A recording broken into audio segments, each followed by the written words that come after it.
Hello everyone, this is Saida and welcome to my channel. अगर आप मेरे चैनल पे न्यू हैं तो प्लीज़ चैनल को सब्सक्राइब कर दें और बेल आइकन प्रेस कर दें।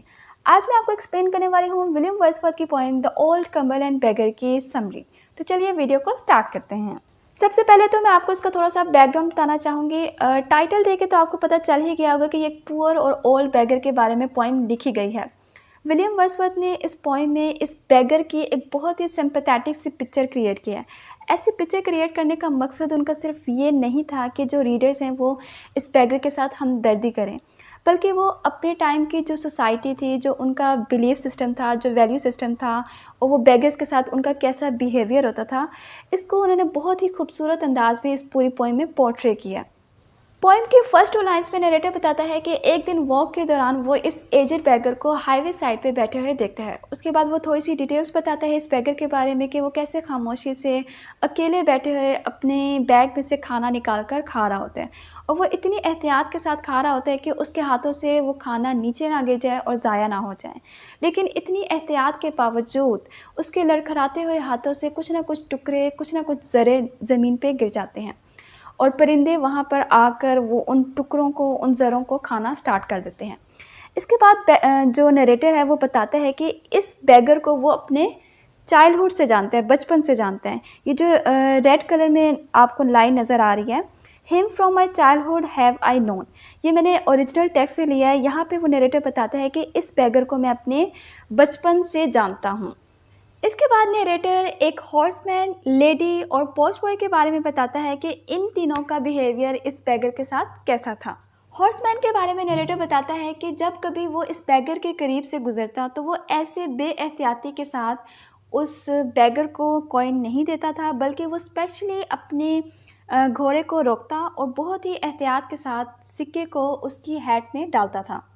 और इस लेडी के बारे में वो बताता है कि जब कभी वो बेगर को आते हुए देखती थी तो वो अपना काम छोड़कर उस बेगर के लिए दरवाज़ा खोलती थी ताकि वो आराम से गुजर सके।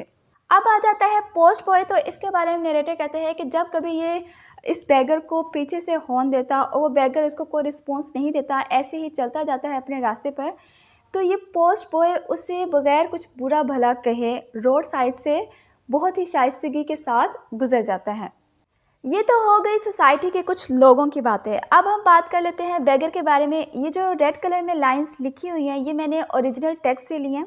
यहाँ पे नरेटर कहता है, on the ground his eyes are turned, he piles his weary journey seeing still. अब ये जो लाइंस है ये बेगर की पर्सनैलिटी को बहुत अच्छे से शो करती है। नरेटर कहता है कि इस बेगर की आंखें ज़मीन की तरफ झुकी हुई हैं और वो ग्राउंड की तरफ स्टिल देखते हुए चलता जाता है, चलता जाता है। उसके इर्द गिर्द क्या हो रहा है इसको कोई इस बात से कोई गर्ज नहीं है, कोई होश नहीं है। और इसके रास्ते में कोई किसी किस्म के बिखरे हुए पत्ते पड़े हैं या फिर कोई स्ट्रॉ है या फिर कोई किसी किस्म के निशानात हैं, उसको कोई होश नहीं है। वो बिल्कुल स्टिल देखता जा रहा है और चलता जा रहा है। इवन के जो जंगली कुत्ते हैं वो उसकी तरफ भौंक भौंक कर थक जाते हैं और वो भी मुड़ जाते हैं, लेकिन वो ऐसे ही चलता जाता है, चलता जाता है। लड़के लड़कियां, बच्चे जो भी हैं वो सब इसको क्रॉस करते जाते हैं और यहाँ तक कि जो बहुत ही स्लो चलने वाली वैगन है वो भी इसको पीछे छोड़ देती है और वो ऐसे ही चलता जाता है खामोशी के साथ ज़मीन की तरफ देखते हुए। लेकिन साथ ही नरेटर स्टेट्समैन को मुखातिब करते हुए कहते हैं कि आपने इस बंदे को यूज़लेस नहीं समझना। अपनी एरोगेंस में, प्राइड में और अपने टैलेंट्स, पावर और विजडम के बारे में गहराई से सोचते हुए आपने इस बंदे को ज़मीन पर बोझ नहीं समझना। आपने इसको बर्डन ऑफ अर्थ डिक्लेयर नहीं करना, क्योंकि नेचर का ये लॉ है that none the meanest of created things और forms created the most wild and brute, the dullest और most noxious should exist. Narrator कहता है कि कोई भी चीज़ जितनी भी हार्मफुल हो, अनप्लेजेंट हो, पॉइजनस हो या फिर उसकी वर्थ बहुत ही कम हो, उसको एग्जिस्ट करने का हक है। हम किसी भी चीज़ को यूज़लेस डिक्लेयर नहीं कर सकते, उससे उसकी एग्जिस्टेंस का हक नहीं छीन सकते। इसके बाद नरेटर सेल्फिश सोसाइटी को दिखाता है कि इनका जो चैरिटीज़ और ये जो सदक़े और खैरात वगैरह देते हैं इन बेगर्स को और गरीब लोगों को, इनके पीछे भी इनका अपना ज़ाती मफाद होता है। ऐसा नहीं है कि वो जेन्युइनली केयर कर रहे होते हैं इन बेगर्स के लिए, उनको हमदर्दी होती है, उनका ख़्याल रख रहे होते हैं, बल्कि वो अपना ही मुफाद देख रहे होते हैं। उनको ऐसा लगता है कि ये ऐसे सदका और खैरात वगैरह करके वो जन्नत में अपनी एक जगह महफूज कर लेंगे। And these inevitable charities wherewith to satisfy the human soul.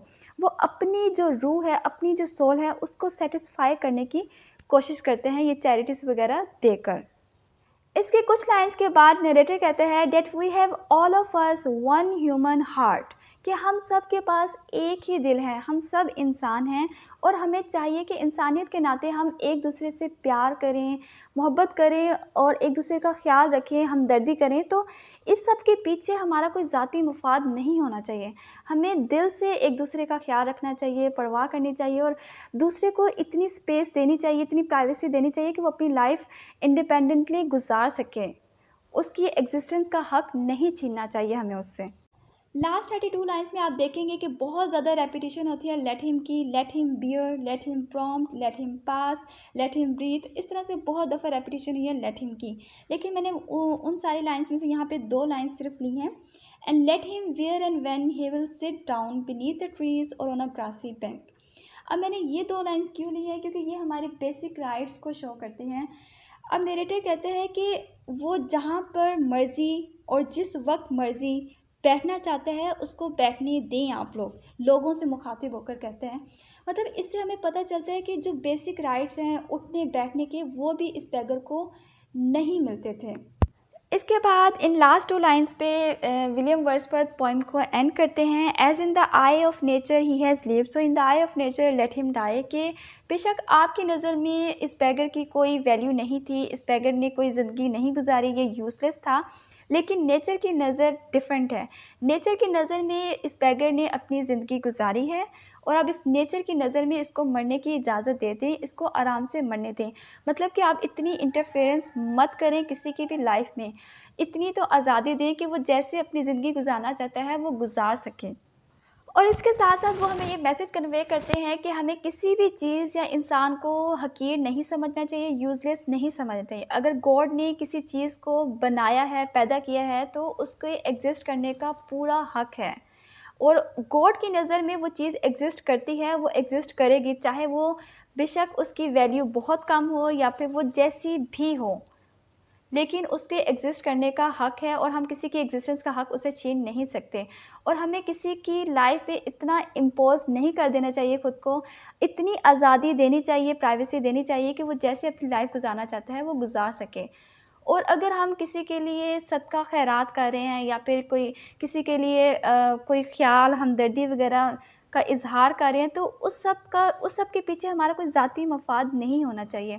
ये सब कुछ हमें बिल्कुल खलूस के साथ करना चाहिए, बगैर किसी गर्ज़ या फिर ज़ाती मफ़ाद के।